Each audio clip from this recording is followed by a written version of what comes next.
Welcome to my kitchen, and I will now tell you why we are in my kitchen. For this art project, I chose the first and the third pillars, establishing inclusion and enhancing the meaning of the material.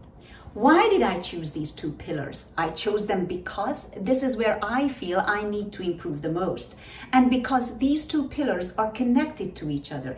I will explain this later. Let's start with the first pillar, establishing inclusion. Do I have a personal story here? Yes, I do. Inclusion is definitely a Canadian theme. Canada is one of the countries in the world that accepts a lot of people, and I live here and have experienced myself the great feeling of inclusion. And now let's talk about my artistic choice. I'm going to present to you a mini film which a friend of mine and I filmed here in Toronto near the St. Lawrence Market, the area where I also live. I chose film as a medium because I like that it can show a lot of visual information in a short amount of time. Film stimulates many senses on many levels. The theme I chose to illustrate my relationship to the first and the third pillars is food. So let's see the first pillar, establishing inclusion. How do I illustrate this concept with food? Ideally, eating is a happy and low-stress experience. We love to eat and we love to share food with others. In Toronto, we feel great about international food. In fact, we eat international food more often than we eat Canadian food. And we eat international food with international friends. We get to know others not only through their stories, but also their food. Often, their food tells us a lot about their culture, the climate of their country, their lives, personality, emotions, and sometimes even politics. Food in Toronto offers a direct and literally touchable experience with diversity. Through food, you can experience multiculturalism in a true sense every single day in this city. In this project, who is food for me? Our students, the diverse group that we teach. The variety of food we will see will represent the diverse students we teach. We will be reminded our groups of students are heterogeneous and our learners only work well when they feel connected and respected. I have decided to represent the colorful variety of our students through the international food available in St. Lawrence Market. So let me get my jacket and let's go.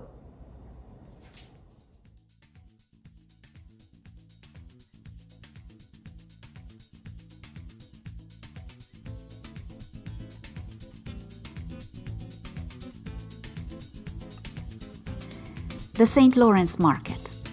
It is a truly international market in downtown Toronto. It was built in 1803, redeveloped in 1970, and in 2012, National Geographic called it the #1 food market in the world. Many cultures have little stalls here, little indoor shops to invite shoppers to taste and to buy. Naturally, today it is not as busy as usual because of the pandemic, but usually it is a very busy place. Here you meet a lot of people to buy food from all over the world. For us to enjoy this multicultural experience in a good way, we need an inclusive environment. You can see, each stall is important. Vendors have equal opportunity to sell their food items. No one is overshadowed, everyone has room to show their best products. And yes, every product is wonderful by itself, but you can't really make a complete meal if you only shop at one stall. Let's just see. One piece of meat is not enough for a complete dinner experience. It tastes much better if you have some salad with it, maybe some potatoes, and perhaps a soup to start with, and some cheese and a slice of cake to finish, not to mention the wine and some other small exotic bites.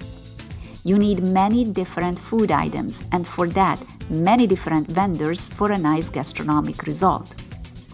Just like in our classes, you need every student to create a meaningful community and learning experience.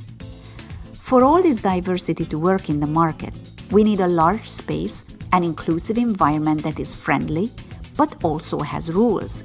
The rules are important to make sure that diversity can stay safe and constructive. Our students are valuable as individuals, but their value as a group benefits everyone. When they feel respected and connected, They build more knowledge together. I feel I still need to improve in this first pillar. I'm still working on being less teacher-centered and more community-centered in my teaching. I'm also part of the class that makes a great taste and learning experience in the end. Now let me tell you about the third pillar, how we make the material important and meaningful for our students. This is where we bring creative and performance-based teaching into the classroom.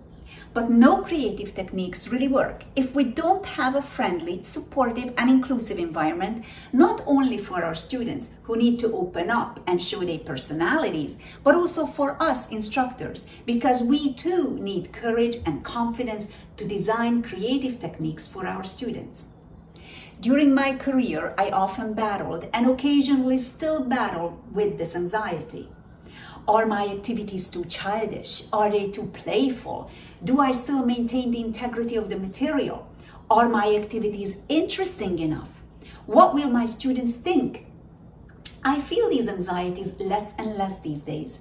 Thanks to our inclusive environment in our own workshops, my confidence grew, and now I have the courage to experiment even more. Sometimes I'm successful, and sometimes I'm not so successful.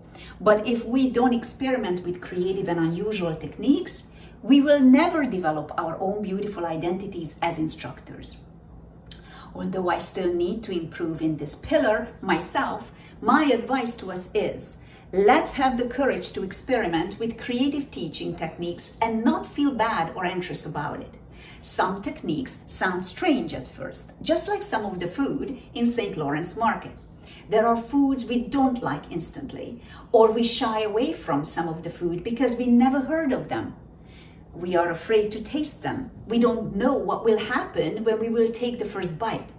But in my experience, most of the time, we will like what we try. So, on that happy note, let's just like this wonderful tray of sushi. Raw fish.